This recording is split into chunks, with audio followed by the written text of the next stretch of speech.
Assalamualaikum warahmatullahi wabarakatuh. Selamat pagi, salam sejahtera untuk kita semua. Apa kabar teman-teman?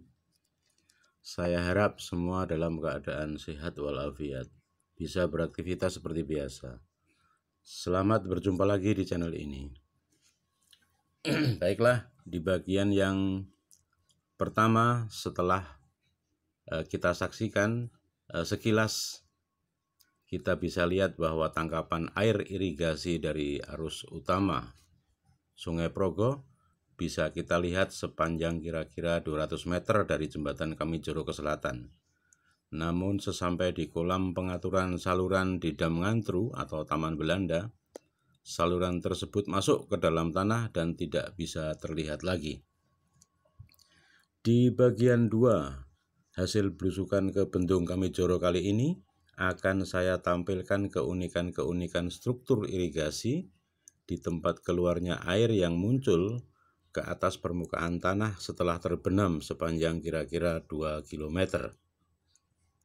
Sekilas mengulangi ilustrasi peta di bagian 1, kotak kecil berwarna kuning di sudut kanan bawah inilah lokasi pintu air tempat munculnya air dari saluran yang terpendam sepanjang 2 km yang kemudian muncul di Makam Bulan. Warga di sekitar Makam Bulan menyebut pintu air ini dengan kata-kata gejlik. Akses termudah menuju ke lokasi ini adalah melalui jalan kecil di depan kantor KUA Pajangan. Dengan menyebut gejlik atau Makam Bulan, warga akan menunjukkan aksesnya. Jalan kecil di tengah kampung ini akan menuju ke Makam Bulan.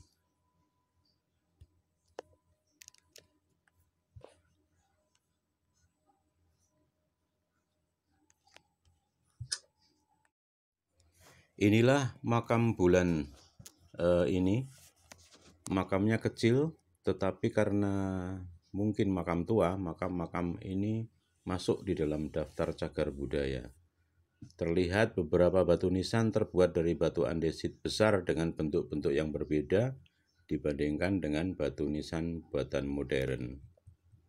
Dari depan makam ini bisa terlihat gejlik atau pintu air, tempat keluarnya air dari saluran irigasi yang terbenam itu. Lokasi gejlik ini berada di cekungan tanah di depan area makam. Untuk menuju ke lokasi gejlik ini, kita perlu menuruni jalan setapak di bawah rumpun bambu. Ternyata di lokasi ini juga sudah terpasang tanda cagar budaya struktur dam dan makam bulan dari Dinas Kebudayaan Kabupaten Bantul. Secara fisik, pintu air ini biasa saja, seperti pintu pengendali air yang lain. Juga seperti yang saya duga, keunikan pintu keluarnya air ini terletak di gorong-gorong yang terpendam di bawah tanah. Saya periksa di bak kontrol di bawah, ternyata benar.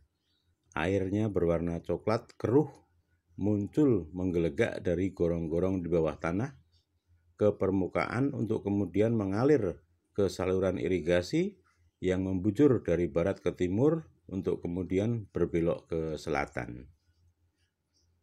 Namun, setelah saya telusuri lebih jauh, ternyata ada aliran sungai kecil mengalir dari utara ke selatan di belakang pintu air tersebut.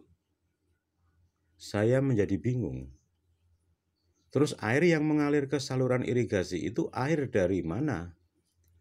Dari saluran struktur irigasi yang terpendam di bawah tanah, ataukah dari sungai kecil tersebut? Bahkan di belakang pintu air itu ada juga air terjun kecil dari sungai itu jatuh dari dinding batu. Itulah beberapa pertanyaan yang mengganggu pemikiran saya. Cukup lama saya berada di lokasi itu. Saya yang awam dengan dunia teknik dan konstruksi bangunan air ini menjadi terheran-heran. Bagaimana mengatur arus airnya? Bagaimana membangun konstruksinya? Mengapa harus dibangun demikian? Setelah saya telusuri cukup lama, akhirnya saya paham bahwa lokasi gejlik pintu air Makam Bulan ini memang benar merupakan lokasi keluarnya air irigasi dari struktur irigasi yang terbenam sepanjang 2 km dari Dam Ngantru di Bendung Kamijoro. Namun, di lokasi ini juga menjadi persilangan antara arus air irigasi dari barat ke timur dengan arus air sungai kecil dari utara ke selatan. Untuk itulah mulut gorong-gorong keluarnya air irigasi berada di sebelah timur sungai supaya air irigasi tidak bercampur dengan air sungai kecil. Lantas, pertanyaan berikutnya, bagaimana arus air tidak bercampur dengan air sungai? Ternyata arus air sungai kecil itu mengalir melompati gorong-gorong saluran irigasi. Dan gorong-gorong tersebut menjadi dinding batu, tempat air mengalir dan membentuk air terjun kecil itu.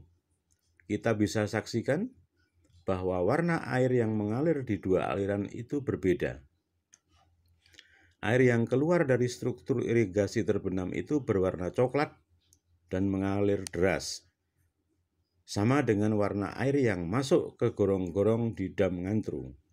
Sedangkan air yang mengalir di sungai dan air terjun itu berwarna kehijauan dan mengalir tenang. Ini benar-benar sebuah sistem pengaturan air yang hebat. Dua aliran air bersilangan, yang satu terbuka dan lainnya terbenam. Keduanya bisa mengalir tanpa bercampur, hingga semuanya membawa manfaat bagi kita semua. Aliran air